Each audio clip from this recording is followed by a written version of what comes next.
प्याज लिया मैं समोसा प्याज खाना ले आ फिर उस्मान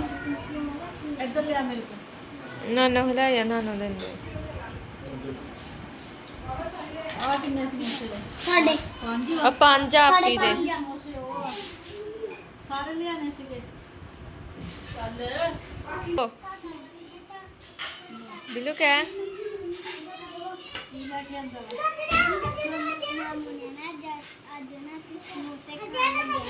स्पीकर थोड़ा ऊंचा कर ला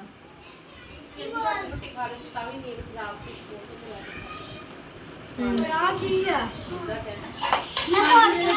ਬੱਚਿਆਂ ਨੇ ਖਾਣਾ ਛਾਣਾ ਦੁਪਹਿਰ ਦਾ ਖਾ ਲਿਆ ਸੀਗਾ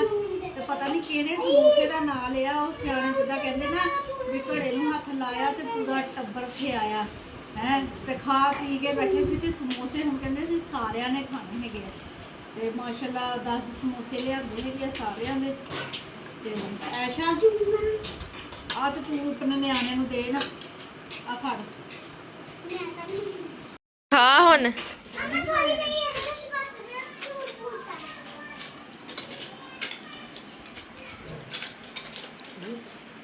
गट्टू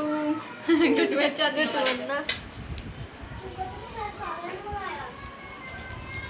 2,000 years later.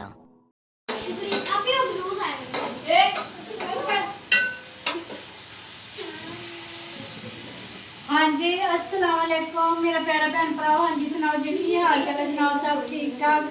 अम्मी अबू भैन भरा गाजी वाजी हाँ जी अल्हम्दुलिल्लाह शुक्र अल्लाह का असी भी ठीक है हाँ जी मेरे भैन भरा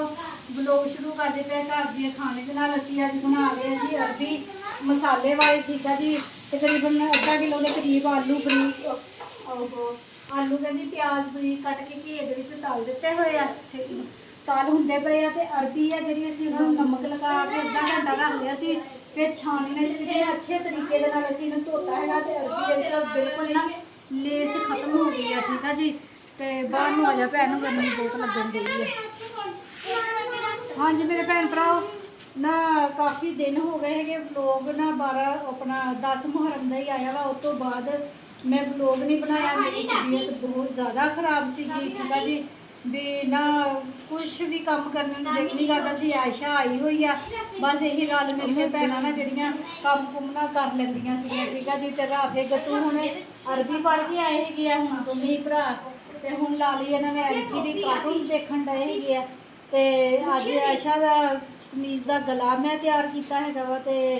ना मिसबा का एक सूट सिलाई किया है मैं अपने भैन भरावां नूं वो भी दिखावांगी ठीक है जी पहला मैं हांडी बना लवां गर्मी बहुत ज़्यादा हैगी है तो हांडी बना के ना फिर अपने भैन भरावां नूं दिखाती हैं भी किहड़े कपड़े सिलाई किए है ठीक है जी व्लॉग पूरा देखा करो देख के लाइक तो सबसक्राइब कर दिया करो घंटे का बटन लाजमी दबा दिया करो ठीक है जी तो व्लॉग नूं अगे तो अगे शेयर कराया करो ना फिर उस्मान इधर आओ सारे मेरे भैन भरावां नूं आ के कहो भी मेरी नंद का व्लॉग शेयर कराया करो जी इधर आ तू भी आ ओ भाई तू भी आ कह मेरी नानू दा ब्लॉग शेयर करिया कर सब्सक्राइब कर दिया करो लाइक भी करिया करो सब्सक्राइब भी करिया करो हाँ जी दसो ना आ भी पढ़ो आ भी दसो असि पढ़दे नहीं हाँ जी मेरे भैन भरा सालन बना लिया तो फिर मिलते अपने भैन भरावां नूं कपड़े जेहड़े सिलाई कीते वो दिखाते हैं हाँ जी मेरे भैन भराओ गला मैं बनाता सीगा ठीक है जी ऐशा ने मोबाइल तो देख के मैं दसिया सीगा ते कहंदी मम्मा इस तरह का गला बनाना वा गला मैं बनाता तो बाकी थल्ले भी ना टिशू लगाया है वा ते पट्टियां ऊपर लगाइयां वा लैस लगाई है सारा ऐशा ने थल्ले भी बनाया है वा गला मैं तैयार करके देखा ते कल ना मिसबा का सूट सिलाई किया है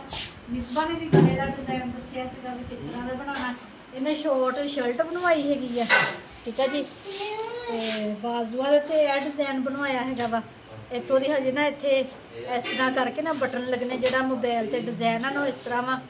इतने 2 बटन लगने है तो यह शॉर्ट शर्ट के नाल ना खुला ट्राउजर नाल खुला ट्राउजर बनाया है पा के दिखाया मैंने सुबह बहुत जबरदस्त ਲੱਗਿਆ ਹੈਗਾ ਵਾ ਪਾਇਆ ਹੋਇਆ ਠੀਕ ਆ ਜੀ ਮੈਂ ਤੈਨੂੰ ਪੁੱਛ ਤੇ ਸਾਲਨ ਵੀ ਬਣ ਗਿਆ ਹੈਗਾ ਵਾ ਤੇ ਰੋਟੀਆਂ ਵੀ ਅਲੀ ਹੈ ਤੰਦੂਰੋਂ ਲਵਾ ਕੇ ਆ ਗਿਆ ਵਾ ਤੇ ਆਪਣੇ ਭੈਣ ਭਰਾਵਾਂ ਨੂੰ ਨਾ ਦਿਖਾਉਂਦੇ ਹੈਗੇ ਆ ਆਂਟੀ ਵੀ ਹਾਂਜੀ ਮੇਰੇ ਭੈਣ ਭਰਾ ਸਾਲਨ ਸਾਡਾ ਮਾਸ਼ਾਅੱਲਾ ਬਣ ਗਿਆ ਹੈਗਾ ਬਹੁਤ ਮੈਂ ਜ਼ਬਰਦਸਤ ਬਣਾਇਆ। ਠੀਕ ਹੈ ਜੀ ਨਹੀਂ ਜੀ ਮੈਂ ਬਣਾਇਆ ਮੈਂ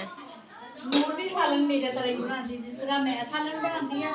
ਨੂਰ ਵੀ ਸੇਮ ਉਸੇ ਤਰ੍ਹਾਂ ਸਾਲਨ ਬਣਾਉਂਦੀ ਆ ਤੇ ਹੁਣ ਰੋਟੀ ਲੈ ਲਈਏ ਛੱਤ ਤੇ ਬਹਿ ਕੇ ਖਾਂਦੇ ਹੈਗੇ ਰੋਟੀ ਠੀਕ ਆ ਜੀ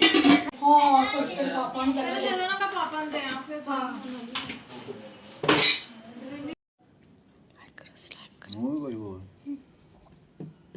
ਕੀ ਕਰਨ ਦੇ ਦੱਸ ਕਿਹਦਾ ਵਲੋਗ ਕਿਹਦਾ ਦੇਖਣ ਦੇ ਆ ਇਕੜਾ ਦਾ ਫਾਤਮਾ ਦਾ ਰਿਮੋਟ ਨਾ ਮੂੰਹ ਚ ਪਾ ਟੁੱਟਿਆ ਹੋਇਆ ਵਾ ਹਾਂਜੀ ਮੇਰੇ ਭੈਣ ਭਰਾ ਰੋਟੀ ਖਾ ਲਈ ਹੈਗੀ ਆ ਠੀਕ ਆ ਜੀ ਬੱਚੇ ਉੱਪਰ ਬੈਠੇ ਪਹਿਲਾਂ ਰਜਬ ਦਾ ਵਲੋਗ ਦੇਖਿਆ ਹੈਗਾ ਵਾ ਤੇ ਹੁਣ ਇਕਰਾ ਦਾ ਉਹਦਾ ਕੀ ਨਾਂ ਹੈਗਾ ਫਾਤਮਾ ਦਾ ਵਲੋਗ ਦੇਖਦੇ ਪਏ ਹੈਗੇ ਬੱਚੇ ਫਾਤਮਾ ਠੀਕ ਹੈ ਜੀ ਮੈਂ ਕਿਹਾ ਆਪਣੇ ਭੈਣ ਭਰਾਵਾਂ ਕੋਲੋਂ ਲੈ ਲਈਏ ਇਜਾਜ਼ਤ ਹਾਂਜੀ ਮੇਰੇ ਭੈਣ ਭਰਾਵਾਂ ਨੂੰ ਸਾਡਾ ਅੱਜ ਦਾ ਵਲੋਗ ਅੱਛਾ ਲੱਗਿਆ ਵਾ ਤਾਂ ਲਾਈਕ ਕਰੋ ਸਬਸਕ੍ਰਾਈਬ ਕਰੋ ਘੰਟੀ ਦਾ ਬਟਨ ਲਾਜ਼ਮੀ ਦਬਾ ਦਿਆ ਕਰੋ ਤੇ ਹਾਂਜੀ ਮੇਰੇ ਭੈਣ ਭਰਾ ਜਿੱਥੇ ਜਿੱਥੇ ਰਹਿ ਰਹੇ ਜਿਹੜੇ ਮੁਲਕ 'ਚ ਰਹਿ ਰਹੇ ਮੈਨੂੰ ਦੇਖ ਰਹੇ ਆ ਖੁਸ਼ ਰਹੋ ਸ਼ਾਦ ਰਹੋ ਆਬਾਦ ਰਹੋ ਹਮੇਸ਼ਾ ਹੱਸਦੇ ਤੇ ਮੁਸਕਰਾਉਂਦੇ ਰਹੋ ਠੀਕ ਆ ਜੀ ਆਪਣੀਆਂ ਦੁਆਵਾਂ 'ਚ ਮੈਨੂੰ ਯਾਦ ਰੱਖਿਓ ਮੈਂ ਵੀ ਆਪਣੀਆਂ ਦੁਆਵਾਂ 'ਚ ਆਪਣੇ ਭੈਣ ਭਰਾਵਾਂ ਨੂੰ ਯਾਦ ਰੱਖਦੀ ਮੈਨੂੰ ਦਿਓ ਹੁਣ ਇਜਾਜ਼ਤ ਸਾਰੇ ਰਲ ਕੇ ਕਹੋ ਅੱਲਾ ਹਾਫਿਜ਼